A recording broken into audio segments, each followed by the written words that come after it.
Hello everyone, welcome করছি once again সজিবুলস English কেয়ারের writing class 3-এ। আপনারা জানেন যে ইতোমধ্যে আমরা রাইটিং ক্লাস 1 এবং রাইটিং ক্লাস 2 শেষ করেছি এবং রাইটিং ক্লাস 1-এ আমাদের আলোচ্য বিষয় ছিল যে বাংলা বাক্য এবং ইংরেজি বাক্যের ভেতরে মিল কোথায় এটা দেখা এবং বাংলা বাক্য এবং ইংরেজি বাক্যের ভেতরে পার্থক্য কোথায় সেটা জানা। এবং আমরা রাইটিং ক্লাস 1-এ দেখেছিলাম যে ইংরেজিতে সুন্দর বাক্য বানিয়ে বানিয়ে লিখতে হলে কোন কোন জায়গায় দুর্বলতা থাকা যাবে না সেটা। আর তার উপর ভিত্তি করে রাইটিং ক্লাস 2-তে আমরা একটা মেথড শিখেছিলাম, সেই মেথডটা হচ্ছে এই মেথড অনুযায়ী আমরা দেখেছিলাম যে ইংরেজিতে যখন আপনি কোনো সেন্টেন্স লিখবেন, অ্যাফার্মেটিভ বা নেগেটিভ সেন্টেন্স, তখন সাবজেক্ট এবং ভার্ব লেখার পর বাক্যের যে বাকি অংশটা থাকবে সেই বাকি অংশটা কোন ধারাবাহিকতায় লিখবেন সেটা আমরা দেখেছিলাম কিছু আইকন মুখস্থ করার মাধ্যম দিয়ে, রাইট? তো রাইটিং ক্লাস 2-তে আপনারা যারা কমেন্টস করেছেন তাদের রেসপন্সগুলো খুবই অসাধারণ ছিল, খুবই ভালো ছিল। আপনাদের এই জায়গাতে খুব বেশি একটা সমস্যা নাই বলে আপনারা বলেছেন। যেই জায়গায় সমস্যা আছে সে ভার্বে। কিরকম সমস্যা হচ্ছে যে বাংলায় আপনি যেই সেন্টেন্সটা চিন্তা করছেন ইংলিশে যখন লিখছেন তখন বাংলায় আপনি যেটা চিন্তা করেছিলেন ইংলিশে লেখার পর সেটার অর্থ অন্যটা হয়ে গেছে। তার মানে হচ্ছে বাংলায় আপনার যে সেন্সটা সেই সেন্সের সঠিক ট্রান্সলেট ইংলিশে হচ্ছে না। এর পেছনে কারণ হচ্ছে আপনার ভার্ব, অর্থাৎ ভার্বের ইউজিংটা যদি সঠিক না হয় তাহলে আপনি বাংলায় যেটা চিন্তা করেছেন বা আপনি লিখে একজনকে যেটা বোঝাতে চাচ্ছেন আপনি তাকে সেটা বোঝাতে পারবেন না, অন্য কোনো অর্থ হয়ে যাবে। তো যার জন্য আজকে আমাদের রাইটিং ক্লাস 3-এ আমাদের আলোচ্য বিষয় থাকবে 3টা। একটা হচ্ছে সেন্স অফ টেন্স, বাংলার সেন্স অফ টেন্স, এটা নিয়ে একটু আলোচনা করা। অর্থাৎ এই আলোচনার মাধ্যমে আপনারা ক্লিয়ার হবেন যে আপনারা যেই কথাটা, যেই সেন্টেন্সটা চিন্তা করছেন সেই সেন্টেন্সটা অ্যাকচুয়ালি কোন টেন্সে আছে, প্রেজেন্টে, পাস্টে নাকি ফিউচারে। প্রেজেন্টে থাকলে সেই প্রেজেন্টের কোনটায়, প্রেজেন্টের ইনডিফিনাইটিভ কন্টিনিউয়াসে, পারফেক্টে নাকি পারফেক্ট কন্টিনিউয়াসে, এই বিষয়টা ক্লিয়ার করা। এরপরে আমরা ক্লিয়ার করব হচ্ছে সেন্স অফ টেন্স ইংরেজি। অর্থাৎ আপনি যে কোনো বাক্য দেখার সঙ্গে সঙ্গে আপনি বলতে পারবেন যে ভাইয়া এইটা এই টেন্সে রয়েছে, এটা প্রেজেন্ট ইনডিফিনাইট নাকি কন্টিনিউয়াস নাকি প্রেজেন্ট পারফেক্ট নাকি ফিউচার পারফেক্ট, কোন টেন্সে রয়েছে এটা আপনারা বুঝতে পারবেন সেন্স অফ টেন্স ইংরেজি। এবং শুধু বুঝতে পারবেন না, এই সেন্স অফ টেন্স ইংরেজি আলোচনার পরে আপনারা ইংরেজি থেকে বাংলা থেকে ইংরেজিতে যখন কোনো বাক্য লিখবেন তখন গ্রামেটিক্যালি আপনার ভার্বটা সঠিক হবে। এবং এরপরে আমরা আলোচনা করব দর্শন অফ সাবজেক্ট ভার্ব এগ্রিমেন্ট। কারণ যদি দর্শন অফ সাবজেক্ট ভার্ব এগ্রিমেন্টের ফিলোসফিটা যদি আপনি না জানেন তাহলে কিন্তু ভার্ব লেখার সময় আপনার একটু ভুল হয়ে যাওয়ার সম্ভাবনা রয়েছে। তো আমাদের আজকের ক্লাসের মেইন বিষয় যেটা হবে সেটা হচ্ছে আজকের ক্লাসের মাধ্যমে আমরা ভার্ব লেখাটাকে ক্লিয়ার করব। অর্থাৎ ভার্ব আমরা যেভাবেই লিখি না কেন আমাদের ভার্ব লেখাটা সঠিক হবে। আর একটা বাক্যে ভার্ব যখন সঠিক হয়ে যায় তখন সেই বাক্যের 60% কভার হয়ে যায়, 60% সঠিক হয়ে যায়। এরপরে ভুল হওয়ার পসিবিলিটি খুব কম থাকে, কারণ এরপরে একটু এলোমেলো হলেও খুব বেশি একটা সমস্যা হয় না।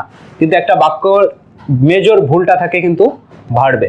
আজকের ক্লাসে আমাদের কাজ হবে আমরা যখন ভার্ব লিখবো এই ভার্বটাই যেন কখনো ভুল না হয়, রাইট? ওকে, তো শুরুতে চলুন আমরা একটু আলোচনা করে আসি সেন্স অফ টেন্স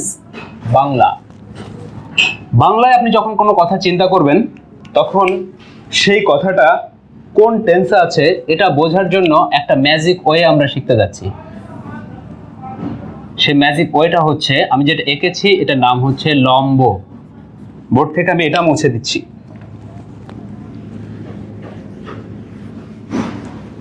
লম্ব। ক্লাস 1-এ আমরা বলেছিলাম যে বাংলা বাক্যে ক্রিয়াটা থেকে নরমালি বাক্যের সবার শেষে। তো আপনি যখন বাংলায় কোনো সেন্টেন্স বললেন সেই সেন্টেন্সটা কোন টেন্সে আছে এটা দেখার জন্য বাংলা বাক্যের যে ক্রিয়াটা থাকবে, ক্রিয়া, সেই ক্রিয়ার আপনি কোথায় তাকাবেন, সেই ক্রিয়ার শেষের অক্ষর দেখবেন প্রথমে, শেষের অক্ষর। বাংলা বাক্যে ক্রিয়ার শেষের অক্ষর যদি লম্বকে আমি যদি একটু ভাঙি তাহলে 3টা অক্ষর পাবো, ল, ম এবং ব। এটা আঁকলাম এই জন্য যেন আপনার সেন্সটা ক্লিয়ার থাকে, আপনি যেন কখনো না ভুলেন। ল, ম, ব, 3টা অক্ষর। ক্রিয়ার শেষের অক্ষর যদি কখনো ল অথবা ম থাকে তাহলে সেই সেন্টেন্সটা হবে পাস্ট টেন্সে। ক্রিয়ার শেষে যদি কখনো ব থাকে তাহলে সেই সেন্টেন্সটা হবে ফিউচার টেন্সে। দুটো কথা মনে থাকবে। ক্রিয়া শেষে লম থাকলে পাস্ট, ক্রিয়া শেষে ব থাকলে ফিউচার, আর ক্রিয়ার শেষে যদি লম ব এই তিনটা যদি না থাকে তাহলে হবে প্রেজেন্ট। কি বলেছি? ক্রিয়ার শেষে লম থাকলে হবে পাস্ট, ব থাকলে হবে ফিউচার, আর লম্ব অর্থাৎ লম ব যদি না থাকে তাহলে হবে প্রেজেন্ট। বুঝে গিয়েছেন তো? যদি বুঝে থাকেন, যত দ্রুত আপনি মাথায় ক্যাচ করতে পারবেন তত দ্রুত আপনি ইংলিশে ট্রান্সলেট করতে পারবেন। একটু চেক করেন তো। আমি এখন শুধু ক্রিয়া বলবো, আপনারা শেষের অক্ষর দেখে দেখে চিনতে চেষ্টা করবেন যে ক্রিয়াটা কোন টেন্সে আছে, প্রেজেন্টে, পাস্টে নাকি ফিউচারে। গিয়েছিলাম,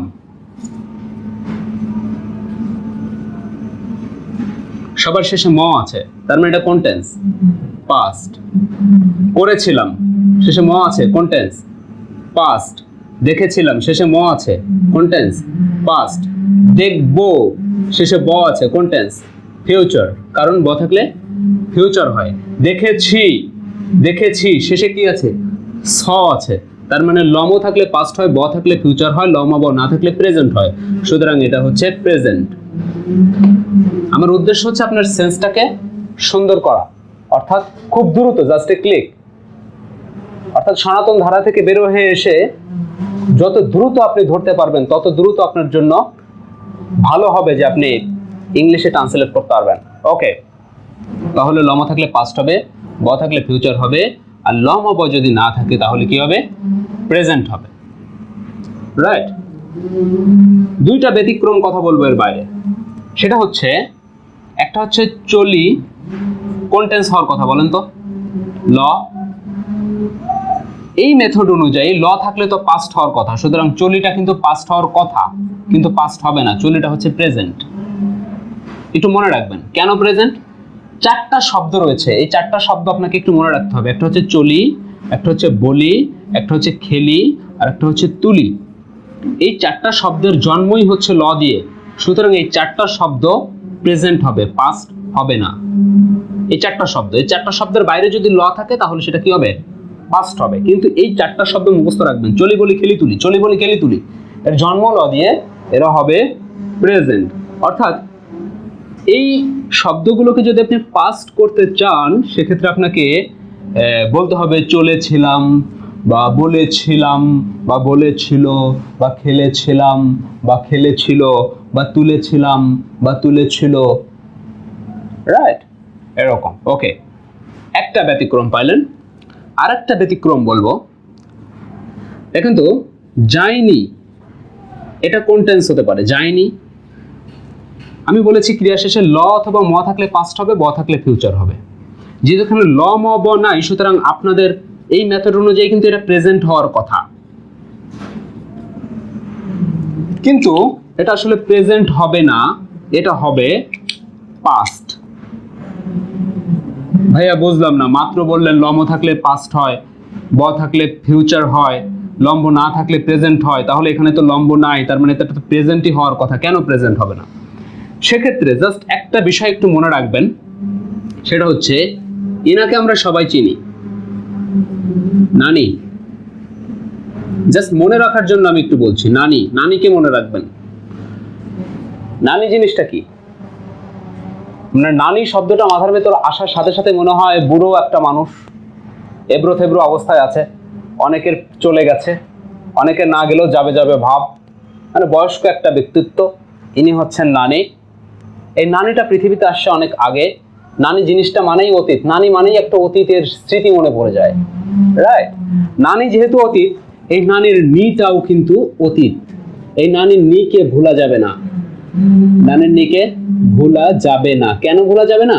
কারণ এই নিযুক্ত যে কোনো ভার্বই পাস্ট হবে, নিযুক্ত যে কোনো ভার্বই পাস্ট হবে। তো নিযুক্ত যে কোনো ভার্ব যদি পাস্ট হয় তাহলে যায়নিটা কি? পাস্ট। খেলিনিটা কি? পাস্ট। ঘুমাইনিটা কি? পাস্ট। দেখিনি কি? পাস্ট। একটা বিষয় একটু বলে রাখি, আমি এখনো যাইনি, এটা কিন্তু প্রেজেন্ট, ওই এখনো থাকার কারণের জন্য। না বুঝতে পারলে খুব বেশি একটা সমস্যা নেই। ওকে, তাহলে প্রেজেন্ট, পাস্ট এবং ফিউচার, এতটুকু কথা মনে রাখলে প্রেজেন্ট, পাস্ট এবং ফিউচার, আপনি যেই সেন্সে কথা বলছেন আপনার সেন্সটা সঠিক হবে। প্রেজেন্ট হচ্ছে, পাস্ট হচ্ছে নাকি ফিউচার হচ্ছে। যদি বুঝতে সমস্যা হয় তাহলে ভিডিওটা পজ করে রেখে এখনই প্র্যাকটিস করেন, মনে মনে ক্রিয়া বলেন, বাক্য বলেন এবং সেই বাক্যটা কোন টেন্সে আছে এটা দেখার চেষ্টা করেন। রাইট, আমি একটু রিভিউ দিয়ে আসি। কি বললাম? ক্রিয়া শেষে ল অথবা ম থাকলে পাস্ট হবে, ব থাকলে ফিউচার হবে, ল ম ব না থাকলে প্রেজেন্ট হবে। কিন্তু চলি বলি খেলি তুলি চারটা শব্দের জন্ম ল দিয়ে, এরা পাস্ট হবে না, এরা প্রেজেন্ট হবে। আর নানির নি কে ভুলে যাবে না, নিযুক্ত যে কোনো ভার্ব পাস্ট হবে। তাহলে কি বললাম? চলি বলি খেলি তুলি জন্ম ল দিয়ে, এরা পাস্ট হবে না, এরা প্রেজেন্ট হবে। আর নানির নি কে ভুলে যাবে না, নিযুক্ত যে কোনো ভার্ব পাস্ট হবে। ল ম থাকলে পাস্ট হবে, ব থাকলে ফিউচার হবে। মনে থাকবে তো নিশ্চয়ই? Right, okay. এবার আমাকে বলেন, এই যে ভাইয়া আপনি তো প্রেজেন্ট, পাস্ট এবং ফিউচার এইটা বুঝাইলেন, কিন্তু একটা সেন্টেন্স তো শুধু প্রেজেন্ট হয় না, এদের তো আবার চারটা করে রয়েছে যারা জানেন। অর্থাৎ টেন্স প্রথমত তিন প্রকার, প্রত্যেকের আবার রয়েছে চারটা করে। যেমন present indefinite, present continuous, present perfect, present perfect continuous. পাস্টেরও তাই, indefinite, continuous, perfect, perfect continuous. ফিউচারেরও তাই, future indefinite, continuous, perfect, perfect continuous. তাহলে 3 গুণ 4 সমান সমান টেন্স কয়টা? 12টা। আচ্ছা, তাহলে প্রেজেন্ট, পাস্ট এবং ফিউচার কখন হবে এটা আমি বুঝতে পারলাম, কিন্তু present indefinite, present continuous, present perfect নাকি প্রেজেন্ট পারফেক্ট কন্টিনিউয়াস এটা আমি কিভাবে বুঝবো? স্ক্রিনশট দিয়ে রাখতে পারেন, আমি যেহেতু বোর্ড থেকে মুছে দিচ্ছি। আর যারা খাতা কলম নিয়ে ক্লাস করছেন তাদেরকে থ্যাংক ইউ, বেশি ভালো। রাইট, সেক্ষেত্রে বলছি প্রেজেন্ট, পাস্ট এবং ফিউচার দেখার জন্য আমরা তাকিয়েছিলাম ক্রিয়ার কোন দিকে? ক্রিয়ার শেষের অক্ষর দেখেছিলাম আমরা। এখন আমরা দেখব ক্রিয়ার মাঝখানের অক্ষর। ক্রিয়ার কোথাকার অক্ষর? ক্রিয়ার মাঝের অক্ষর। রাইট, ক্রিয়ার মাঝের অক্ষর দেখবো আমরা। ক্রিয়ার মাঝে যদি কখনো আপনি তে পান তাহলে হবে কন্টি, মানে হচ্ছে কন্টিনিউয়াস। ক্রিয়ার মাঝে যদি আপনি কখনো আ পান তাহলে হবে পারফেক্ট, মানে হচ্ছে পারফেক্ট। আর ক্রিয়ার মাঝে যদি আপনি তে অথবা আ এই দুটার একটাও যদি আপনি না পান সেক্ষেত্রে হবে হচ্ছে ইনডিফিনাইট। তাহলে কয়টা চলে গেল দেখেন? 3টা চলে গেল। কন্টিনিউয়াস চলে গেল, পারফেক্ট চলে গেল, ইনডিফিনাইট চলে গেল, আর থাকলো একটা পারফেক্ট কন্টিনিউয়াস। একটা বাক্যে যদি আপনি সময়ের উল্লেখের সাথে, সময়ের উল্লেখ থাকবে প্লাস বাক্যের মাঝখানে মানে ক্রিয়ার মাঝখানে তে থাকবে, সেক্ষেত্রে হবে পারফেক্ট কন্টিনিউয়াস। আমার সঙ্গে একটু মুখস্থ করে ফেলেন। ক্রিয়ার মাঝে তে থাকলে কন্টিনিউয়াস, আ থাকলে পারফেক্ট, তে না থাকলে ইনডিফিনাইট, আর সময়ের উল্লেখ প্লাস তে থাকলে পারফেক্ট কন্টিনিউয়াস। তে কন্টি, আ পারফেক্ট, তে নাই, ইনডিফিনাইট, সময়ের উল্লেখ প্লাস তে পারফেক্ট কন্টিনিউয়াস। তে কন্টি, আ পারফেক্ট, তে নাই, ইনডিফিনাইট, সময়ের উল্লেখ প্লাস তে পারফেক্ট কন্টিনিউয়াস। রাইট, এবার দেখেন, তাহলে যদি আমি বলি যাচ্ছিলাম, এটা কোন টেন্স? এবার দেখেন আপনি পারবেন। যাচ্ছিলাম কোন টেন্স? শেষে ম আছে, আমি বলেছিলাম লম থাকলে পাস্ট হয়, সুতরাং এটা প্রথমত পাস্ট। তারপর এটা কি? পাস্ট ইনডিফিনাইট, কন্টিনিউয়াস, পারফেক্ট নাকি পারফেক্ট কন্টিনিউয়াস? এর মাঝখানে কি তে আছে? ভাইয়া তে তো নাই, তার মানে এটা পাস্ট ইনডিফিনাইট। ভুল উত্তর। কারণ এই যাচ্ছিলামকে যদি আপনি সাধু ভাষায় লেখেন তাহলে কিন্তু এরকম হয়, যাইতেছিলাম। এবার দেখেন মাঝখানে তে আছে না নাই? যাচ্ছিলাম আর যাইতেছিলাম ব্যাপারটা কিন্তু একই। কিন্তু আপনি যখন টেন্স আইডেন্টিফাই করবেন তখন ক্রিয়াটাকে সাধু ভাষায় চিন্তা করবেন, তাহলে আপনি বেশি সঠিক হবে, তাহলে সঠিক হবে, ভুল হওয়ার চান্স থাকবে না। ওকে, এবার দেখেন মাঝখানে কিন্তু একটা তে আছে, সুতরাং আমরা বলেছিলাম যে ক্রিয়ার মাঝখানে যদি তে থাকে তাহলে হবে কন্টিনিউয়াস, সুতরাং এটা কোন টেন্স? Past continuous. রাইট, যদি বলি আমি গিয়েছি, কোন টেন্স? ক্রিয়া শেষে লম থাকলে পাস্ট হয়, ব থাকলে ফিউচার হয়, লম ব তো নাই, সুতরাং এটা হচ্ছে প্রথমত প্রেজেন্ট। লম থাকলে পাস্ট, ব থাকলে ফিউচার, লম্ব না থাকলে প্রেজেন্ট, সুতরাং এটা প্রথমত প্রেজেন্ট। এখন প্রেজেন্ট কি? ইনডিফিনাইট, কন্টিনিউয়াস, পারফেক্ট নাকি পারফেক্ট কন্টিনিউয়াস? রাইট, দেখুন তো এর মাঝখানে কি আছে? অন্তঃস্থ একার আছে। কি বলেছিলাম? আ অথবা এ যদি থাকে তাহলে কি হবে? পারফেক্ট, সুতরাং এটা কি প্রেজেন্ট পারফেক্ট। আমি বোধহয় আপনাদের সেন্স অফ টেন্স বাংলা এটা বোধহয় ক্লিয়ার করতে পেরেছি। যারা বুঝতে পারেননি আমি আরেকটাবার একটু ক্লাসটা রিভিউ দিয়ে দিচ্ছি। শুধু সেন্স অফ টেন্স বাংলা আজকে আমরা তিনটা বিষয় আলোচনা করবো, একটা সেন্স অফ টেন্স বাংলা, একটা সেন্স অফ টেন্স ইংরেজি, আর একটা হচ্ছে দর্শন অফ সাবজেক্ট ভার্ব এগ্রিমেন্ট, এবং সবার শেষে আজকে আমরা প্র্যাকটিস করব। রাইট, আমাদের ভার্বে কোনো ভুল হবে না ইনশাল্লাহ ইনশাল্লাহ ইনশাল্লাহ আজকের ক্লাসের পর থেকে। ওকে, তাহলে কি বলেছি আমি একটু রিভিউ দিয়ে আসি। এঁকেছি একটা লম্ব আপনার মনে রাখার জন্য যে ক্রিয়ার শেষে ল, ম অথবা ব এই তিনটা অক্ষরের একটা খেলা রয়েছে। ক্রিয়ার শেষে যদি ল অথবা ম থাকে তাহলে হবে কি পাস্ট, ক্রিয়ার শেষে যদি কখনো ব থাকে তাহলে কি হবে ফিউচার, আর ক্রিয়ার শেষে যদি ল, ম, ব না থাকে তাহলে কি হবে প্রেজেন্ট। এক্ষেত্রে দুটো ব্যতিক্রম কথা বলেছি, চলি, বলি, খেলি, তুলি, এই চারটা শব্দের জন্ম ল দিয়ে, যার কারণের জন্য এরা পাস্ট হবে না, এরা হবে হচ্ছে প্রেজেন্ট। আরেকটা কথা বলেছি যে নানির নিকে ভোলা যাবে না, নিযুক্ত যে কোনো ভার্বই পাস্ট হবে। আচ্ছা, এভাবে আপনি প্রেজেন্ট পাস্ট নাকি ফিউচার আইডেন্টিফাই করবেন, তারপরে সেটা প্রেজেন্ট কন্টিনিউয়াস নাকি পাস্ট কন্টিনিউয়াস, অর্থাৎ এই তিনটার কোনটা সেটা আইডেন্টিফাই করার জন্য আমরা বলেছি ক্রিয়ার মাঝের অক্ষর দেখতে। ক্রিয়ার মাঝে যদি তে থাকে তাহলে কন্টিনিউয়াস, আ থাকলে যদি পারফেক্ট, আর তে না থাকলে ইনডিফিনাইট, সমার উল্লেখ প্লাস তে অথবা আ থাকলে পারফেক্ট কন্টিনিউয়াস। তবে ক্রিয়াটাকে যদি আপনি সাধু ভাষায় চিন্তা করেন তাহলে আপনার অবজারভেশনটা সঠিক হবে। রাইট, ওকে, এটা হচ্ছে সেন্স অফ টেন্স বাংলা। ওকে, এবার আসেন সেন্স অফ টেন্স ইংরেজি। আমরা এই অংশটা একটু আলোচনা করি। এই অংশটা আলোচনার বিষয়বস্তু হচ্ছে আলোচনা করার পর যে কোনো ইংরেজি সেন্টেন্স দেখলেই আমি বুঝতে পারবো যে এটা এই টেন্সে রয়েছে। রাইট, শুধু তাই না, আমার যেহেতু এখন, যদি আপনি ক্লাসে মনোযোগী থাকেন, যেহেতু আমার এখন সেন্স অফ টেন্স বাংলা, আমি বাংলায় কোনো সেন্টেন্স বলার সাথে সাথেই আমি বলে দিতে পারি এইটা এই টেন্সে রয়েছে। সুতরাং আমি ওই সেন্টেন্সটাকে ইংলিশেও ট্রান্সলেট করতে পারবো। ওকে, সেন্স অফ টেন্স ইংরেজির জন্য আমি সর্বপ্রথম দুটো টেন্সের কথা সবসময় প্রত্যেকটা ক্লাসে, আমি যেখানে যেখানে ক্লাস নিতে গিয়েছি প্রত্যেকটা ক্লাসে সেন্স অফ টেন্স ইংরেজি যখন আমি আলোচনা করি দুটো টেন্সের কথা আমি একটু আগে বলে নেই। সেই দুটো টেন্স হচ্ছে, একটা হচ্ছে প্রেজেন্ট ইনডিফিনাইট,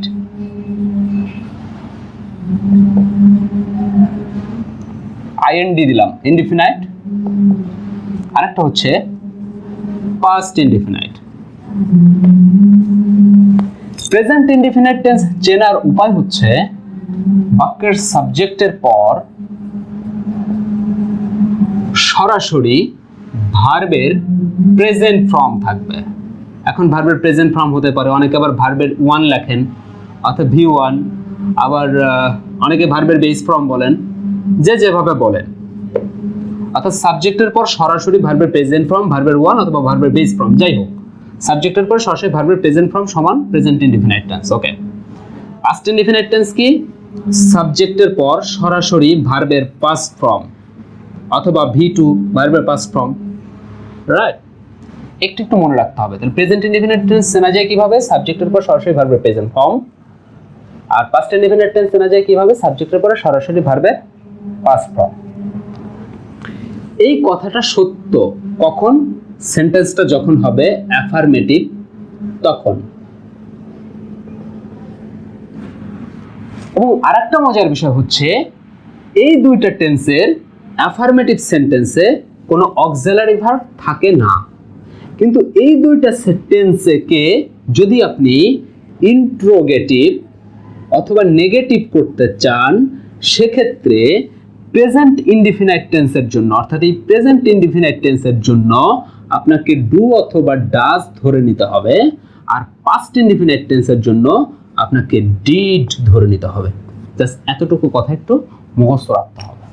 এখন কখন ডু হবে কখন ডাজ হবে আজকের ক্লাসেই বোঝা যাবে, কারণ আমরা সেন্স অফ টেন্স ইংরেজি এটা আলোচনার পর আমরা আলোচনা করব দর্শন অফ সাবজেক্ট ভার্ব এগ্রিমেন্ট, তখন বোঝা যাবে। আরেকটা একটু রিভিউ দিয়ে আসছি। এই দুটো টেন্স কি বলেছি? একটা হচ্ছে প্রেজেন্ট ইনডেফিনাইট, একটা past indefinite. Present indefinite tense চেনা যায় কিভাবে? সাবজেক্টের পরে সরাসরি ভার্বের present form. Past indefinite tense চেনা যায় কিভাবে? সাবজেক্টের পর সরাসরি ভার্বের পাস্ট ফর্ম। এই কথাটা সত্য কখন? সেন্টেন্সটা যখন অ্যাফার্মেটিভ তখন। এই দুটো সেন্টেন্সকে যদি ইন্ট্রোগেটিভ বা নেগেটিভ করতে হয় সেক্ষেত্রে প্রেজেন্ট ইনডেফিনাইট টেন্সের জন্য ধরে নিতে হয় ডু ডাজ, আর পাস্ট ইনডেফিনাইট টেন্সের জন্য ধরে নিতে হয় ডিড। মুখস্থ না হয়ে গেলে আমার মতো করে ভিডিও পজ করে আমি যেভাবে বললাম সেভাবে মুখস্থ করে আমার সঙ্গে সঙ্গে ক্লাসের সঙ্গে সঙ্গে আগাতে থাকেন। ইনশাল্লাহ কথা দিচ্ছি আজকের ক্লাসের শেষের দিকে আপনি ট্রান্সলেট করতে পারবেন, আপনার ভার্বে ভুল হবে না ইনশাল্লাহ। ইনশাল্লাহ ওকে, এবার আসেন আমরা ইংরেজিতে মাত্র দুটো টেন্স আলোচনা করলাম, একটা হচ্ছে প্রেজেন্ট ইনডেফিনাইট, একটা হচ্ছে পাস্ট ইনডেফিনাইট। বাকি থাকলো আরো 10টা, কারণ অ্যাজ এ হোল টেন্স কয় প্রকার? 12টা, 10টা। এই 10টা টেন্স শেখার জন্য আপনার কিছু আইকন মুখস্থ রাখতে হবে। এই আইকনগুলো আমি বলবো, আমার সঙ্গে সঙ্গে আপনি মুখস্থ করে ফেলবেন। রাইট, 1 এম ইজ আর সমান প্রেজেন্ট। 2 ওয়াজ এবং ওয়ার সমান পাস্ট। 3 শ্যাল এবং উইল সমান ফিউচার। 4 ভার্বের সাথে যদি কখনো আইএনজি দেখেন আপনারা তাহলে সেটা কন্টিনিউয়াস।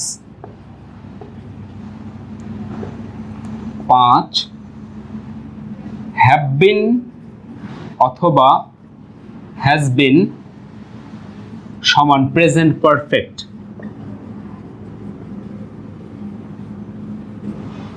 6 হ্যাড বিন সমান পাস্ট পারফেক্ট। 7 শ্যাল অথবা উইল হ্যাভ বিন সমান ফিউচার পারফেক্ট। আর একটা বিষয় একটু নোট ডাউন করব, এটা মুখস্থ রাখবেন, আমি আপনাদেরকে বোঝাবো একটু পর।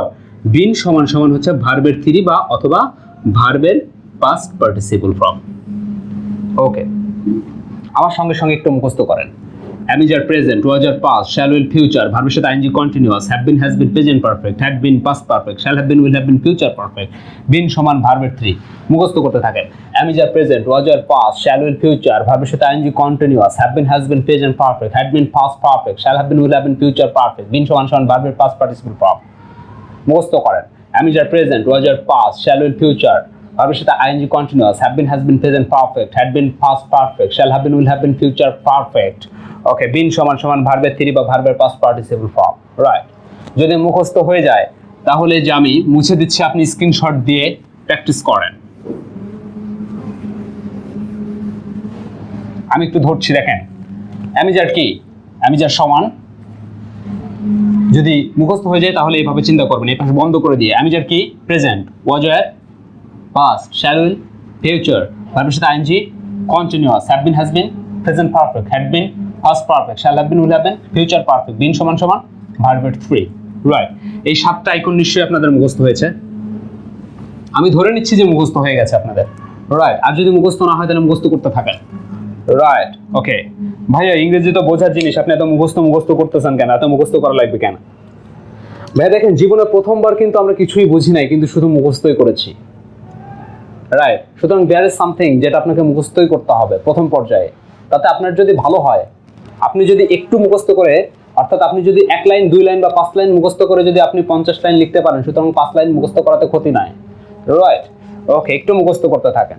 যেমন দেখেন, আমরা যখন অঙ্ক শিখেছি a + b হোল স্কয়ার সমান সমান যে a square plus 2ab plus b square, এটা আমরা পরে শিখেছি যে না, এটার ব্যাখ্যা করা যায়, কিন্তু আমরা প্রথম পর্যায়ে কিন্তু মুখস্থই করেছিলাম যে a square a + b whole square সমান a square plus 2ab plus b square. Right, okay, এবার আসি বিন সমান আমি v3 কেন লিখলাম, এটা একটু বোঝানোর চেষ্টা করছি, এটা একটু বুঝে যান। যেমন দেখেন, আমরা পড়েছি ছোটবেলায় ভার্ব পড়েছি আমরা, স্ট্রং ভার্ব, উইক ভার্ব, সেখানে এরকম ছিল প্রেজেন্ট, পাস্ট, পাস্ট পার্টিসিপল। এখানে আমরা পড়েছি বি মানে হচ্ছে হওয়া, এর ভেতর বি মানে হচ্ছে হওয়া এবং এর ভেতরে রয়েছে হচ্ছে এম, ইজ, আর, এরা প্রেজেন্ট, এদের পাস্ট হচ্ছে ওয়াজ অথবা ওয়ার, আর এদের পার্টিসিপল ফর্ম হতে পাস্ট পার্টিসিপল হচ্ছে বিন। এখন আমরা কখনো কখনো প্রেজেন্ট ফর্মকে বলি ভার্বের 1 নম্বর রূপ, পাস্ট ফর্মকে বলছি ভার্বের 2 নম্বর রূপ এবং পাস্ট পার্টিসিপল ফর্মকে বলছি ভার্বের 3 নম্বর রূপ। সুতরাং বিন সমান সমান ভার্বের 3 নম্বর রূপ। তাহলে বিন সমান সমান কি ভার্বের 3 নম্বর রূপ অথবা ভার্বের পাস্ট পার্টিসিপল ফর্ম, রাইট? ওকে, মুখস্থ হয়ে গেছে নিশ্চয়ই। যদি আপনার মুখস্থ হয়ে থাকে তাহলে আপনি এখন যে কোনো সেন্টেন্স দেখলেই আপনি বুঝতে পারবেন যে এটা কোন টেন্সে আছে। Present indefinite, present continuous, present perfect, present perfect continuous নাকি কোন টেন্সে আছে আপনি এটা বুঝতে পারবেন যে কোনো সেন্টেন্স দেখার সাথে সাথেই। আমি দুটো সেন্টেন্স লিখছি, একটু টেস্ট করেন তো দেখি আপনি চিনতে পারেন নাকি।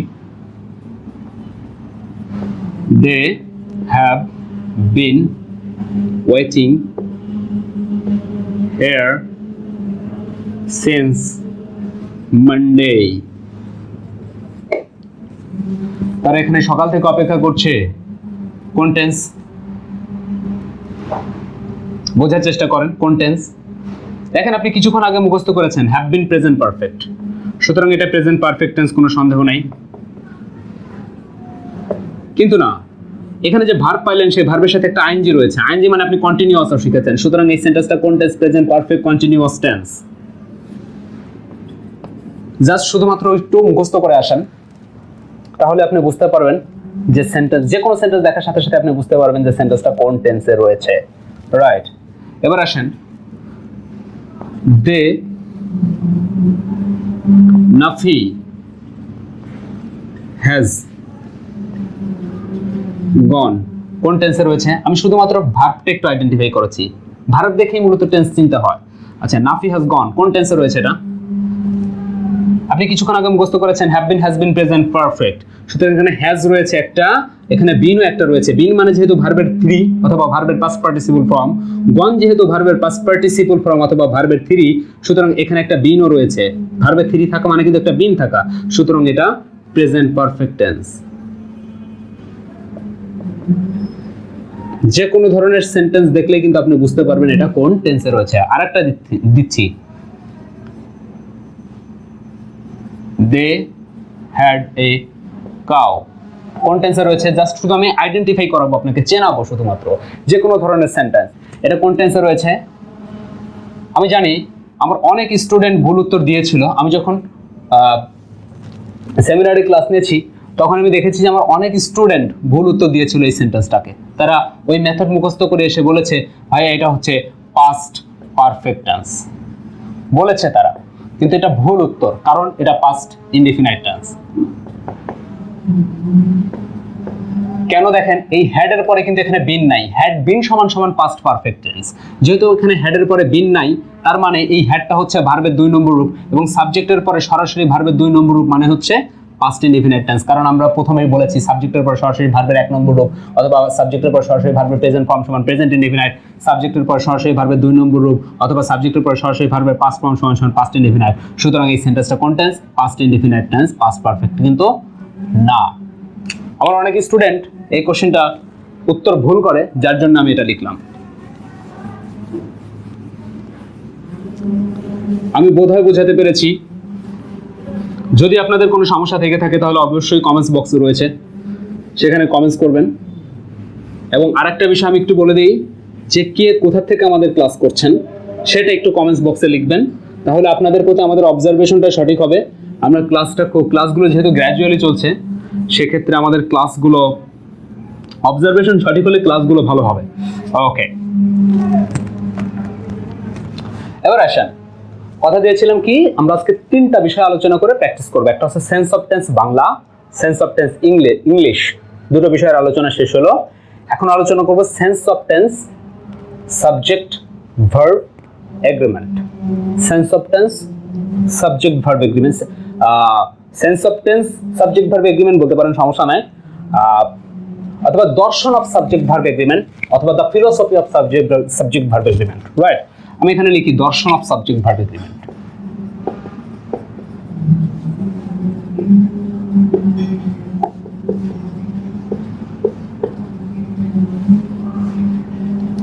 সাবজেক্ট ভার্ব এগ্রিমেন্টের আমরা দর্শন জানবো, কারণ এই দর্শনটা যদি এখানে যদি কারো ক্লিয়ার কনসেপ্টেশন না থাকে তাহলে আপনি ভার্বে ভুল করবেন, বারবার ভুল করবেন, এবং আপনারা কিভাবে ভুল করেন আমি সেটাও ইনশাআল্লাহ আলোচনার পর দেখানোর চেষ্টা করব। ওকে, দর্শনটা হচ্ছে, খুব মনোযোগ সহকারে ক্লাসটা করতে হবে। দর্শনটা হচ্ছে, দুটো কথা বলবো, দুটো কথা মনে রাখতে হবে, তাহলে ইনশাআল্লাহ ক্লিয়ার হয়ে যাবে। সাবজেক্ট যদি সিঙ্গুলার হয় তাহলে, তাহলে বলতে আমি এখানে সমান সমান দিয়ে বোঝাইলাম, সমান ইকুয়াল চিহ্ন দিলাম এখানে। সাবজেক্ট যদি সিঙ্গুলার হয় ভার্ব সিঙ্গুলার হবে।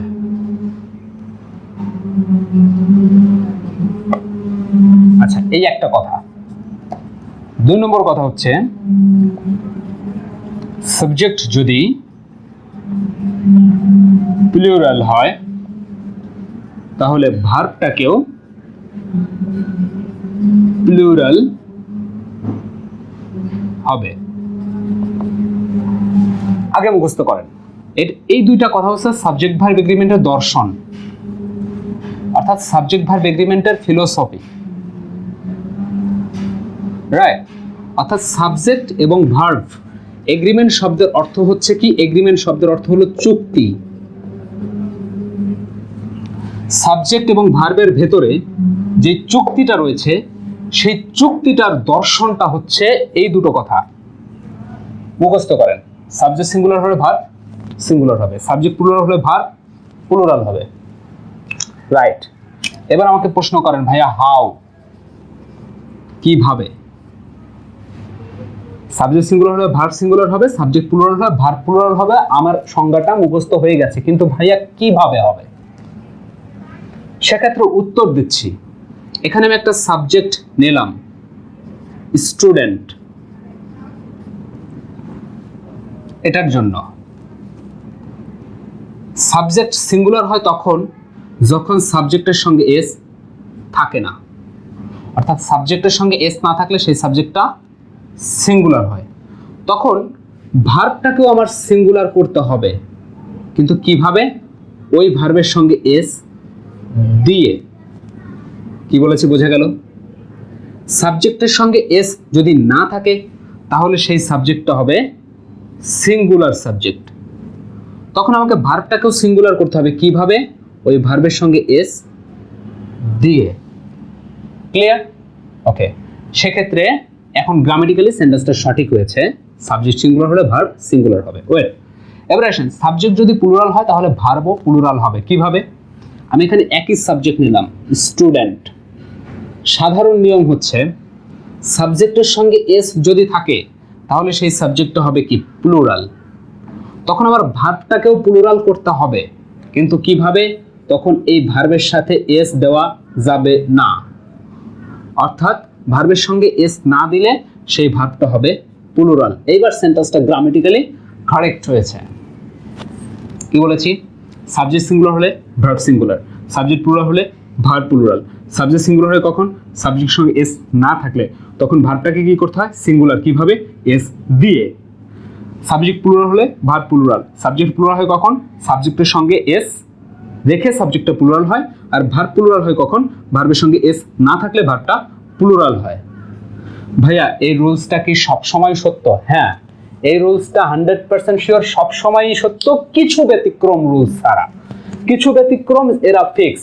এমন কিছু শব্দ রয়েছে 10টা বা 12টা বা 20টা এর ভিতরে ফিক্স। আমি কয়েকটা এক্সাম্পল একটু দিয়ে দিচ্ছি, যদি এগুলো আমাদের সাবজেক্ট ভার্ব এগ্রিমেন্টের আজকের ক্লাসের জন্য আলোচ্য বিষয় আসলে না। আমি শুধুমাত্র আজকের ক্লাসে সাবজেক্ট ভার্ব এগ্রিমেন্টের দর্শনটা একটু আলোচনা করে আমরা ট্রান্সলেটে চলে যাব, কারণ আমরা প্রতিযোগিতামূলক পরীক্ষার জন্য ক্লাস বানাবো। তখন আমরা সাবজেক্ট ভার্ব এগ্রিমেন্টের উপর, শুধু এই একটা টপিকসের উপর ভিত্তি করেই আমরা 1 ঘন্টার ক্লাস রান করব, রাইট? ওকে, যেমন দেখেন কিছু শব্দ আছে, যেমন দেখেন নিউজ, ফিজিক্স, এদের সাথে কিন্তু এস রয়েছে। এখন এস থাকার কারণে এদের কিন্তু প্লুরাল হওয়ার কথা ছিল, কিন্তু আসলে এরা প্লুরাল হবে না রুলস অনুযায়ী, এরা সিঙ্গুলারই হবে। কারণ এই শব্দটার জন্মগত এস, এই এস হচ্ছে এই শব্দটার নিউজ শব্দটার জন্মগত এস, এস বাদ দিলে অর্থই পরিবর্তন হয়ে যায়। নিউ মানে কি নতুন। ওকে, ফিজিক্সও তাই, ফিজিক্সের এসটা কিন্তু এই ফিজিক্স শব্দটার জন্মগত এস, সুতরাং এই এস থাকার কারণে কিন্তু ফিজিক্স গুলো হয়ে যায়নি, মানে ফিজিক্সটা প্লুরাল হয়ে যায়নি, এরা সিঙ্গুলারই, রাইট। এস থাকার পরেও এরা সিঙ্গুলার, কিন্তু নর্মাল নিয়ম কি এস না থাকলে সিঙ্গুলার হওয়ার কথা, কিন্তু এখানে এরা এস থেকেও সিঙ্গুলার হবে। এই শব্দগুলো খুব ফিক্স, অল্প কিছু শব্দ রয়েছে, মুখস্থ করতে হবে। যে কোনো ধরনের প্রতিযোগিতামূলক পরীক্ষার জন্য যে বইগুলো পাওয়া যায় বাজারে, পড়ে ফেললে হয়ে যাবে। ওকে, এরকম কয়েকটা হয়, এই জন্য আমি একটু বলে রাখছি। যেমন দেখেন পিপুল, একটা শব্দ পিপুল, এই পিপুলের সাথে কিন্তু এস নাই। এখন এস না থাকার কারণে কিন্তু এটা সিঙ্গুলার হওয়ার কথা ছিল। পিপুলের সাথে কিন্তু এস নাই, এটা সিঙ্গুলার হওয়ার কথা ছিল, কিন্তু পিপুল মানে তো লোকজন, সুতরাং পিপুলটা কিন্তু এস না থাকলেও পিপুলটা কিন্তু প্লুরাল। আরো কিছু বিষয় রয়েছে, যেমন দেখেন আমি যদি বলি রহিম এবং করিম, এখন এই সাবজেক্টটা কি সিঙ্গুলার নাকি প্লুরাল? এস তো কোথাও নাই, কিন্তু রহিম এবং করিম মানে তো একজন না, রহিম এবং করিম মানে কি দুইজন, এটা হচ্ছে দর্শন, তার মানে রহিম এবং করিমটা কিন্তু প্লুরাল, দুইটা মিলে কিন্তু প্লুরাল, এটা হচ্ছে দর্শন। সে যেভাবেই হোক, আপনার অর্থটা কি দাঁড়াচ্ছে? সাধারণ নিয়ম হচ্ছে এইটা যে এস না থাকলে সাবজেক্টটা সিঙ্গুলার হবে, আর এস থাকলে সাবজেক্টটা প্লুরাল হবে। আচ্ছা, সেক্ষেত্রে ভার্বের সাথে এস দিয়ে সিঙ্গুলার করবেন, আর এক্ষেত্রে প্লুরাল করবেন কিভাবে? ভার্বের সাথে এস না দিয়ে, এটা হচ্ছে সাধারণ নিয়ম। কিন্তু আপনি অর্থের দিকে খেয়াল রাখবেন, সাবজেক্টের অর্থের দিকে খেয়াল রাখবেন, যে অর্থটা কি দাঁড়াচ্ছে, অনেক বোঝাচ্ছে তাহলে প্লুরাল, অল্প বোঝাচ্ছে তাহলে সিঙ্গুলার, রাইট। আমি বোধহয় বোঝাতে পেরেছি সাবজেক্ট ভার্ব এগ্রিমেন্টের ফিলোসফিটা। আপনারা কেমন বুঝতে পেরেছেন? এখন আমরা প্র্যাকটিস করব, তাহলেই বোঝা যাবে।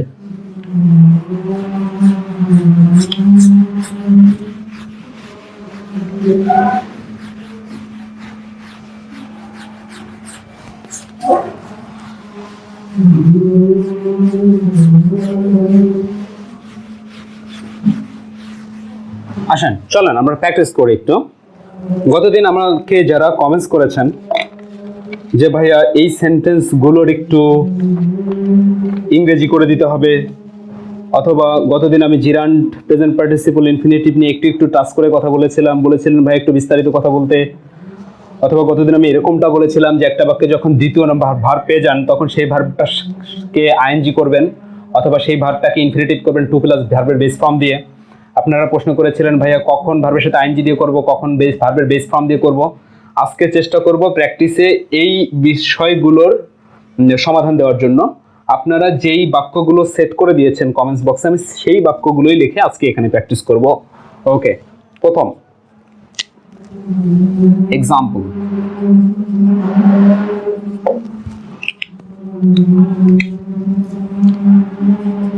আমরা ইংরেজি শিখতে শুরু করেছি। এই সেন্টেন্সটাকে আপনাকে ট্রান্সলেট করব। রাইটিং ক্লাস 3 আমাদের ক্লাসের আলোচ্য বিষয় কি? সাবজেক্টের পরে ভার্বটাকে সঠিকভাবে সাজানো। উই তো সাবজেক্ট, সমস্যা নাই। ওকে, এই জায়গাটা কার? ক্লাস 1-এ দেখেছিলাম। এই জায়গাটা হচ্ছে ভার্বের। বাংলা বাক্যে ভার্ব কোথায় থাকে? সবার শেষে। এই বাক্যের ভার্ব কোনটা? এই বাক্যের ভার্ব হচ্ছে শুরু করা। সুতরাং শুরু করার ইংলিশ কি? শুরু করার ইংলিশটা হচ্ছে স্টার্ট। এই জায়গাটা কার? এই জায়গাটা হচ্ছে স্টার্টের। তার মানে এই জায়গায় স্টার্টই বসবে, কিন্তু সঠিক টেন্স অনুযায়ী বসবে, সঠিক টেন্স অনুযায়ী এবং সঠিক সাবজেক্ট ভার্ব এগ্রিমেন্ট অনুযায়ী। দুটো কথা একটু মনে রাখতে হবে। অর্থাৎ এইখানে, অর্থাৎ অ্যাফার্মেটিভ সেন্টেন্স অথবা নেগেটিভ সেন্টেন্সের সাবজেক্টের পরেই তো ভার্বটা থাকবে। যখন আপনি ভার্বটা বসাবেন তখন দুইটা জায়গায় আপনার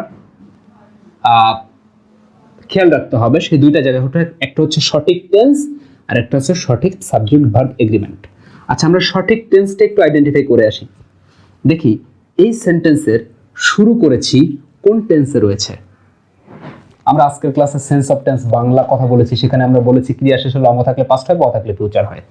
শুরু করেছি এর শেষে যেহেতু লম ও নাই, সুতরাং এই শুরু করেছিটা কিন্তু লম এবং ব নাই, সুতরাং শুরু করেছিটা কিন্তু প্রেজেন্ট,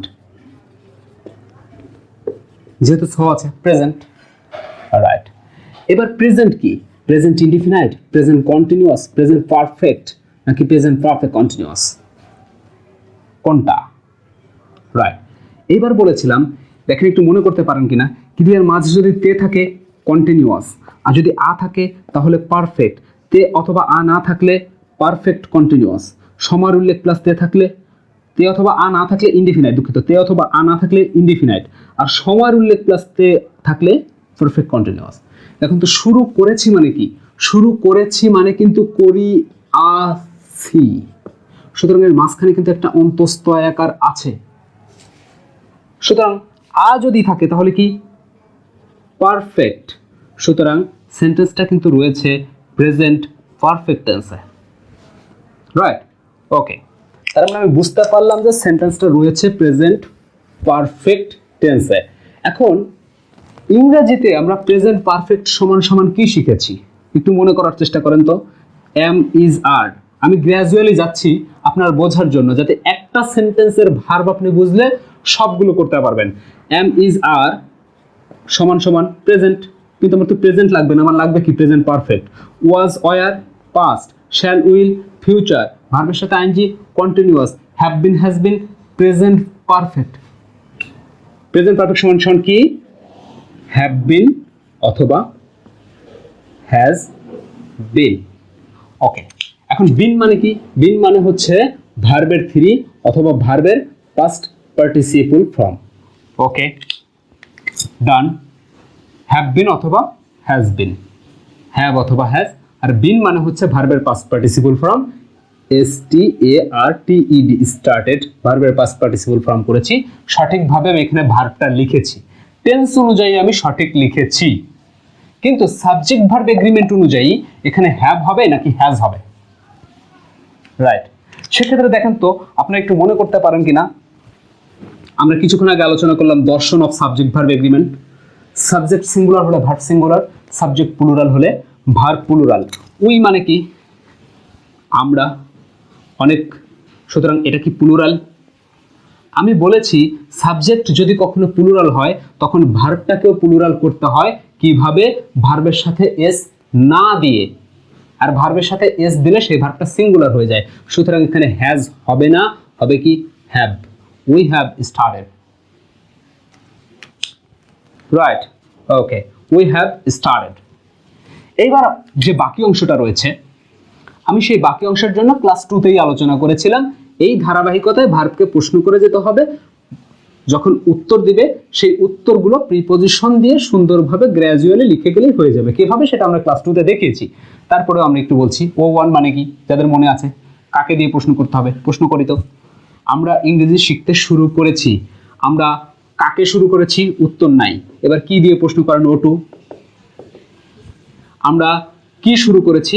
উত্তর আছে, ইংরেজি শিখতে শুরু করেছি, ইংরেজি শিখতে। দেখেন এখানে আমরা আরেকটা ভার্ব পেয়ে গেলাম, আরেকটা ভার্ব আমরা এখানে পেয়ে গেলাম, শেখা। শেখার ইংলিশ কি? শেখার ইংলিশটা হচ্ছে লার্ন।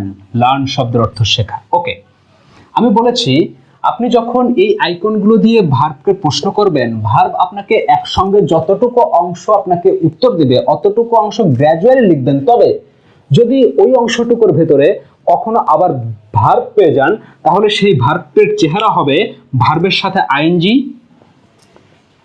অথবা টু প্লাস ভার্বের বেস ফর্ম অথবা ভার্বের ওয়ান। আপনারা প্রশ্ন করেছেন কমেন্টসের মাধ্যমে, ভাইয়া কখন আমরা ভার্বের সাথে আইএনজি দেব, কখন আমরা টু প্লাস V1 দেব? সেক্ষেত্রে উত্তর দিচ্ছি, দেখেন কিছু নন কন্টিনিউয়াস ভার্ব রয়েছে, যেই ভার্বগুলোর সাথে কোনোদিনও আইএনজি যুক্ত করা সম্ভব নয়। এই ভার্বগুলো ছাড়া অন্য সব ভার্বগুলোর সাথে টু প্লাস, এই ভার্বগুলোর সঙ্গেই শুধুমাত্র আপনি টু প্লাস ভার্বের বেস ফর্ম দেবেন। আর অন্য সব ভার্বগুলোর ক্ষেত্রে আপনার ইচ্ছা অনুযায়ী আপনি ভার্বের সাথে আইএনজিও দিতে পারেন অথবা টু প্লাস ভার্বের বেস ফর্মও দিতে পারেন। এখন সেই নন কন্টিনিউয়াস ভার্ব কোনগুলো? নন কন্টিনিউয়াস ভার্ব কিন্তু খুব বেশি নেই, ফিক্স 15টা অথবা 20টা শব্দ রয়েছে। যেমন এখন আমি কতগুলো মনে করতে পারি, যেমন বি এবং হ্যাভ ধরে যদি মালিকানা বোঝায় তাহলে নন কন্টিনিউয়াস ভার্ব। এই ভার্বের সাথে কখনোই আইএনজি যুক্ত করা যাবে না। লাভের সাথে আইএনজি যুক্ত করা যাবে না, হেটের সাথে করা যাবে না, লাইকের সঙ্গে করা যাবে না, ওয়ান্টের সঙ্গে করা যাবে না, স্মেল সিমের সঙ্গে করা যাবে না, উইশের সঙ্গে করা যাবে না। এই যে কিছু ভার্বগুলো রয়েছে, এই ভার্বগুলো মুখস্থ করতে হবে এবং এই ভার্বগুলো নিয়ে আমাদের বিস্তারিত আলোচনা থাকবে কম্পিটিটিভ প্রতিযোগিতামূলক পরীক্ষার জন্য আমরা যে ভিডিওগুলো বানাবো সেখানে। রাইট, এখন লার্ন, এই লার্ন ভার্বটা কি নন কন্টিনিউয়াস নাকি লার্নের সঙ্গে আইএনজি যুক্ত করা যায়? হ্যাঁ, লার্নের সঙ্গে আইএনজি যুক্ত করা যায়, লার্ন নন কন্টিনিউয়াস ভার্ব না। সুতরাং এক্ষেত্রে আপনি যদি চান স্টার্টেড টু লার্নও দিতে পারেন অথবা আপনি লার্নিংও কিন্তু দিতে পারেন, কোনো সমস্যা নেই। কিন্তু যদি নন কন্টিনিউয়াস ভার্ব হতো তাহলে আপনি লার্নিং দিতে পারতেন না, শুধু টু লার্নই তখন দিতে হতো। আমি বোধহয় বোঝাতে পেরেছি, না বুঝলে আরেকটা সেন্টেন্স দিয়ে আমি বোঝানোর চেষ্টা করছি। ওকে, আচ্ছা, কি শিখতে শুরু করেছি? ইংলিশ শিখতে শুরু করেছি। ওকে, ফুল স্টপ হয়ে গেল। আচ্ছা, আমি আরেকটা সেন্টেন্স দিয়ে এই জায়গাটা ক্লিয়ার করি, কারণ একাধিক স্টুডেন্ট, অনেক স্টুডেন্ট বলেছেন যে ভাইয়া কখন ভার্বের সাথে আইএনজি, কখন 2+V1। আচ্ছা, আরেকটা সেন্টেন্স যে দেই যে সে আমাকে বিশ্বাস করতে শুরু করেছে। আচ্ছা, সেক্ষেত্রে সেন্টেন্সটা কি হবে? হি হবে, এবার টেন্স অনুযায়ী এখানে ভার্ব হবে, টেন্স অনুযায়ী এবং সাবজেক্ট ভার্ব এগ্রিমেন্ট। আমি বলেছিলাম দুটো জায়গায়, কি কি অনুযায়ী? টেন্স অনুযায়ী আর হচ্ছে সাবজেক্ট এবং ভার্ব অনুযায়ী সঠিক হতে হবে। এই বাক্যের মেইন ভার্ব কোনটা? এই বাক্যের মেইন ভার্ব হচ্ছে শুরু করেছে। শুরু করেছে, এটা কোন টেন্স? Present perfect tense. ব নাই, যার কারণের জন্য প্রেজেন্ট, এবং করেছে মানে করিয়া আছে, মাঝখানে একটা আ আছে, সুতরাং প্রেজেন্ট পারফেক্ট। এখন প্রেজেন্ট পারফেক্ট মানে কি? হ্যাভ বিন অথবা হ্যাজ বিন, হ্যাভ বিন অথবা হ্যাজ, আর বিন মানে কি? ভার্বের পাস্ট পার্টিসিপল ফর্ম, স্টার্টেড। আচ্ছা, হ্যাভ হবে না হ্যাজ হবে, সাবজেক্ট ভার্ব এগ্রিমেন্ট অনুযায়ী। হিটা কোন পারসন? থার্ড পারসন এবং সিঙ্গুলার নাম্বার। হিটা কি? সিঙ্গুলার। সাবজেক্ট যেহেতু সিঙ্গুলার, আমাকে কি করতে হবে? ভার্বটাকেও সিঙ্গুলার করতে হবে। ভার্বকে সিঙ্গুলার করতে হয় কখন? ভার্বের সঙ্গে এস দিয়ে। সুতরাং এখানে সঠিক কোনটা? সঠিক হচ্ছে হ্যাজ, আর ভুল হচ্ছে হ্যাভ। রাইট, আচ্ছা, হি হ্যাজ স্টার্টেড। ওকে, হয়ে গেছে, আমার ভার্বটা সঠিক ফরম্যাটে লিখেছি। এবার আসেন, বিশ্বাস করতে শুরু করেছে। এখন আপনি প্রশ্ন করেন কাকে শুরু করেছে? আমাকে শুরু করেছে। সুতরাং আচ্ছা, আরেকটা কি শুরু করেছে? বিশ্বাস করতে শুরু করেছে। আমি যদি এই অংশটা আগে লিখি, আগে পরে খুব বেশি একটা সমস্যা নাই এই সেন্টেন্সের ক্ষেত্রে, আমি বিশ্বাস করাটাই আগে লিখতে চাচ্ছি। যদি আপনারা অন্যভাবে লেখেন তাতে কোনো সমস্যা নেই। ওকে, বিশ্বাস করা। এখন বিশ্বাস করার ইংলিশটা কি? বিশ্বাস করার ইংলিশ হচ্ছে বিলিভ। এখন এই বিলিভটা কিন্তু ভাইয়া নন কন্টিনিউয়াস ভার্ব, বিলিভের সাথে কখনোই আইএনজি যুক্ত করা যায় না। সুতরাং এখানে আপনাকে কি করতে হবে? To believe.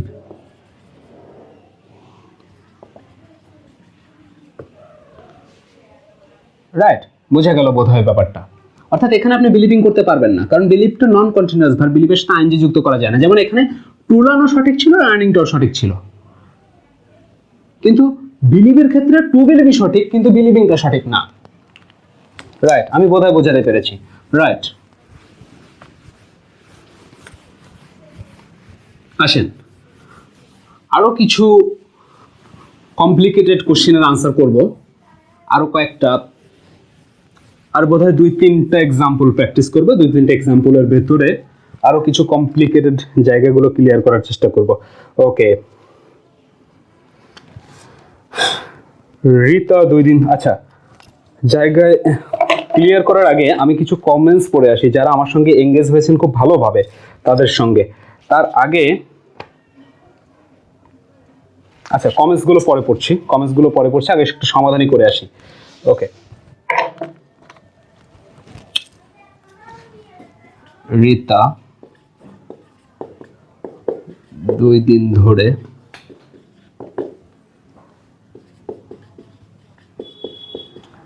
উপন্যাসটি পড়ছে। এই সেন্টেন্সটাকে লিখতে হবে। দেখেন আপনি শুরুতে সাবজেক্ট রিতা, এই জায়গাটা কার? ভার্বের। এবারের ভার্ব কোনটা? পড়ছে। কি অনুযায়ী সঠিক হতে হবে? টেন্স অনুযায়ী। আর কি অনুযায়ী? সাবজেক্ট ভার্ব এগ্রিমেন্টের ফিলোসফি অনুযায়ী। ওকে, পড়ছে কোন টেন্স? ক্রিয়া শেষে ল নাই, ম নাই, ব নাই, সুতরাং প্রথমত এটা কোন টেন্স? প্রথমত এটা প্রেজেন্ট টেন্স। আচ্ছা, প্রেজেন্ট কোন টেন্স? আমি বলেছিলাম সময়ের উল্লেখ যদি তে থাকে, পড়ছে মানে কিন্তু পড়িতেছে, পড়ছে মানে কিন্তু পড়িতেছে, সুতরাং এর মাঝখানে একটা তে আছে, এখানে একটা সময়ের উল্লেখ আছে, এখানে একটা তে আছে, সুতরাং এটা হচ্ছে প্রেজেন্ট পারফেক্ট কন্টিনিউয়াস টেন্স। এখন প্রেজেন্ট পারফেক্ট সমান সমান আমরা শিখেছি হ্যাভ বিন অথবা হ্যাজ বিন, হ্যাভ বিন অথবা হ্যাজ বিন, হ্যাভ বিন অথবা হ্যাজ বিন, আমি এইভাবে লিখি হ্যাভ অথবা হ্যাজ বিন। আচ্ছা, এখন দেখেন হ্যাভ হবে নাকি হ্যাজ হবে, কোনটা সঠিক? রিতা যেহেতু সিঙ্গুলার, ভার্বটাকে করতে হবে সিঙ্গুলার, ভার্বটাকে কি দিয়ে সিঙ্গুলার করতে হয়? এস দিয়ে সিঙ্গুলার করতে হয়, সুতরাং সঠিক হচ্ছে হ্যাজ, ভুল হচ্ছে হ্যাভ। Rita has been. আচ্ছা, কন্টিনিউয়াস তো আছে, কন্টিনিউয়াস মানে কি মেইন ভার্বের সঙ্গে আইএনজি যোগ, তাহলে মেইন ভার্ব কোনটা? পড়া, পড়ার ইংলিশটা কি? রিড, তাহলে রিডিং। এবার প্রশ্ন করেন O1 দিয়ে, রিতা কাকে পড়ছে? উত্তর নাই। প্রশ্ন করেন কি পড়ছে? হ্যাঁ, উপন্যাস পড়ছে, দ্য নোভেল। এবার আসেন কখন পড়ছে, মানে টাইম আছে, এখন টাইম কখন পড়ছে? 2 দিন ধরে পড়ছে, তাহলে 2 দিন ধরে যদি পড়ে, ধরার ইংলিশ ধরে যাবত থাকলে ফর বসে, আপনি এরকম মুখস্থ করতে পারেন। এটা একটা কমপ্লিকেটেড বিষয়, ধরে অথবা যাবত। যদি আমাদের প্রিপজিশনের ক্লাস রয়েছে, আমাদের সহজ ইংলিশ কেয়ারের একটা প্লেলিস্টে বেসিক ক্লাসের ভেতরে প্রিপজিশনের ক্লাস রয়েছে, যাদের প্রিপজিশনের দুর্বলতা আছে একটু দেখে আসতে পারেন। এমনকি আমাদের রাইটিং ক্লাস 5-এ প্রিপজিশন নিয়ে আমরা বাকি অংশ আলোচনা করার চেষ্টা করবো, সেক্ষেত্রে আর একটু ক্লিয়ার হবে। যেহেতু এখানে পেয়ে গেলাম এই জন্য একটু বলে দিচ্ছি, ধরে যাবত থাকলে হবে ফর, আর হতে অথবা থেকে যদি থাকে তাহলে হবে হচ্ছে সিন্স। যেহেতু এখানে ধরে রয়েছে তাহলে আমি দেব ফর। কয়দিন ধরে? 2 দিন ধরে, 2 days। ওকে, বোধহয় বোঝাতে পেরেছি।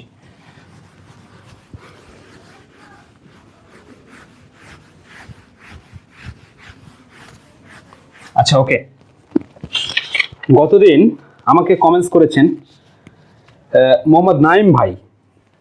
ইনি বলেছেন রাজা খুব সাহসিকতার সাথে যুদ্ধ করলেন কিন্তু হেরে গেলেন, জীবন রক্ষার জন্য তাকে রাজ্য ছেড়ে পালিয়ে যেতে হয়েছিল। বাক্যটির ইংরেজি করে দিলে ভালো হয়, ইনি বাক্যটির ইংরেজি জানতে চেয়েছেন। কিন্তু নাইম ভাই আপনাকে বলছি, রাজা খুব সাহসিকতার সাথে যুদ্ধ করলেন কিন্তু হেরে গেলেন, এই অংশটুকুর আমি ইংরেজি এখন করব, কিন্তু জীবন রক্ষার জন্য তাকে রাজ্য ছেড়ে পালিয়ে যেতে হয়েছিল, এই অংশটুকুর ইংরেজি এখন করছি না, কারণ বাধ্যবাধকতা বোঝানো বাক্যগুলো আমরা নিয়ে আমাদের একটা ক্লাসই থাকবে, সেই ক্লাসে আপনার এই বাক্যটার সমাধান আমরা দিলে অডিয়েন্স সহ সবাই উপকৃত হবে। আপনার আগের বাক্যটার একটু ট্রান্সলেট করার চেষ্টা করেছি, কারণ আমরা এই মেথডটা নিয়ে কথা বলেছি। রাজা খুব সাহসিকতার সাথে যুদ্ধ করলেন কিন্তু হেরে গেলেন, রাইট।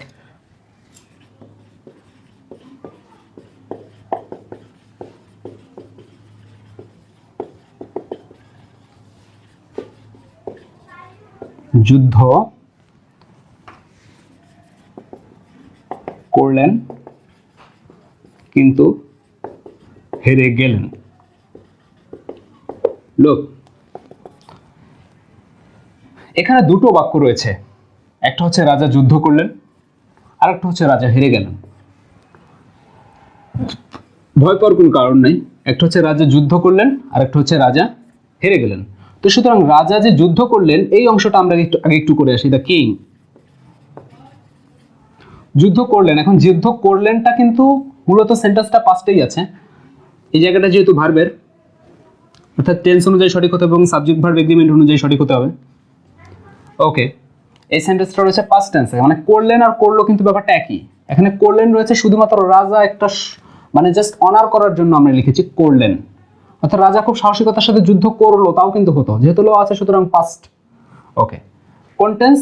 এর ভিতরে তেও নাই আ নাই, past indefinite. Past indefinite tense ইংরেজিতে কিভাবে চেনা যায়? আমরা সেন্স অফ টেন্স ইংরেজি আলোচনা করেছি, সাবজেক্টের উপর সরাসরি ভার্বের পাস্ট ফর্ম। সুতরাং যুদ্ধ করার ইংলিশ কি? ফাইট। ফাইটের 2 নম্বর রূপ কি? বা ফাইটের ফার্স্ট ফর্ম, পাস্ট ফর্ম ফট। আচ্ছা আচ্ছা, কিভাবে যুদ্ধ করলেন? D1 দিয়ে প্রশ্ন করবেন, O1 নাই, O2 নাই, কিভাবে যুদ্ধ করলেন? খুব সাহসিকতার সাথে। এখন খুব সাহসিকতার সাথে ইংলিশটা কিভাবে হবে? ভেরি, খুব সাহসিকতার সাথে কি? ব্রেভলি।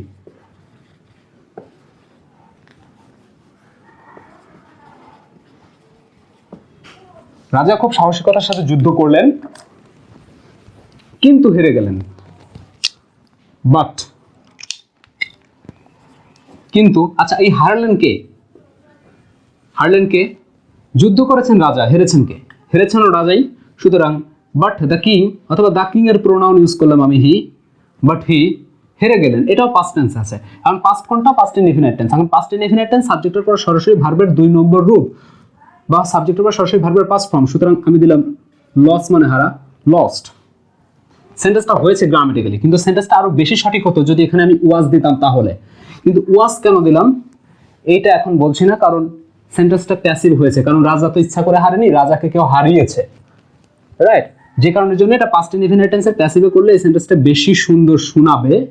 কারণ আমাদের খুব সম্ভবত 6 নম্বর ক্লাস রয়েছে ভয়েস চেঞ্জের নিয়ে কাজ করা, ভয়েস চেঞ্জ নিয়ে কাজ করে প্র্যাকটিস করার জন্য, তখন এটা আরো বেশি ভালো বোঝা যাবে। ওকে, আগেরটাতে এই পর্যন্ত তো ক্লিয়ার বোঝা গিয়েছে, আমরা যতটুকু আলোচনা করেছি তার উপর ভিত্তি করে। ওকে,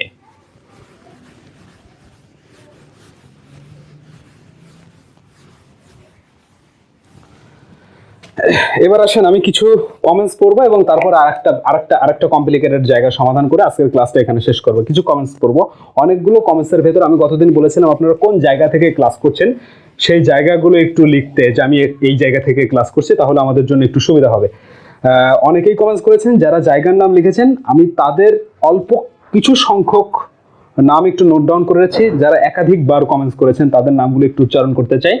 সেটা হচ্ছে মোহাম্মদ পলাশ ভাই, ক্লাস করছেন ইন্ডিয়া নর্থ 24 পরগনা থেকে। সবুজ আকন ভাই ক্লাস করছেন রাজশাহী ইউনিভার্সিটি থেকে। কাউসার ইসলাম ক্লাস করছেন কুমিল্লা থেকে। সমীর ঘোষ ক্লাস করছেন কলকাতা ইন্ডিয়া থেকে।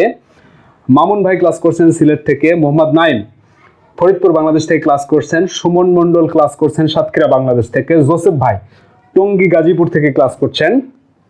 সোহেল রানা ভাই ক্লাস করছেন দিনাজপুর থেকে। পলাশ চৌধুরী একাধিক কমেন্টস করেছেন, ক্লাস করছেন নীলফামারী থেকে। আপন বিশ্বাস ক্লাস করছেন সিলেট থেকে। আব্দুল্লাহ মামুন ক্লাস করছেন মিরপুর ঢাকা থেকে এবং মামুনা রশিদ ক্লাস করছেন নোয়াখালী হাতিয়া থেকে। তো ডিয়ার লার্নার্স, আজকের মতো আমরা ক্লাসটা এখানেই শেষ করি। আগামী দিনে আমাদের ক্লাস থাকবে হচ্ছে যত ইন্ট্রোগেটিভ এবং নেগেটিভ সেন্টেন্স আছে সমস্ত ইন্ট্রোগেটিভ এবং নেগেটিভ সেন্টেন্স নিয়ে আমরা কাজ করব রাইটিং ক্লাস 4-এ। রাইটিং ক্লাস 5-এ আমরা কাজ করব প্রিপজিশন নিয়ে, এবং প্রিপজিশনের প্রত্যয় ভিত্তিক আলোচনা করে আমরা বাক্যটাকে বড় করার চেষ্টা করব, যত বড় করা সম্ভব বড় করার চেষ্টা করব। 6 নম্বর ক্লাসে আমরা আলোচনা করব ভয়েস সেন্স নিয়ে। তারপরে আস্তে আস্তে আমরা simple sentence, complex sentence, compound sentence, তারপরে ইনফিনিটিভ এবং জিরান প্রেজেন্ট পার্টিসিপল দিয়ে কিভাবে বাক্য শুরু করা যায় সেগুলো নিয়ে কথা বলবো। আস্তে আস্তে আমরা বিভিন্ন ধরনের ক্রমশ 1 by 1 আমরা অ্যাডভান্স লেভেলের দিকে আগাবো। তো আপনাদের যেটা করতে হবে সেটা হচ্ছে actually there is no alternative by to study. সফলতার আসলে পড়াশোনার আসলে কোনো বিকল্প পথ নাই। আপনি যত বেশি প্র্যাকটিস করবেন আপনার স্কিল তত সুন্দর হবে। আর আমরা ক্লাসের শুরুতেই একদম রাইটিং ক্লাস যখন শুরু করেছিলাম শুরুতেই বলেছিলাম আমাদের এই মেথডে কাজ করবে 100%, কিন্তু বাংলাটা আপনার, আর শুদ্ধ করে লেখার দায়িত্বটা আমাদের। যদি আপনি প্র্যাকটিস করেন ইনশাল্লাহ ইউ উইল বি বেনিফিটেড। দেখা হবে রাইটিং ক্লাস 4-এ। সে পর্যন্ত সবাই ভালো থাকেন, সুস্থ থাকেন। All the best.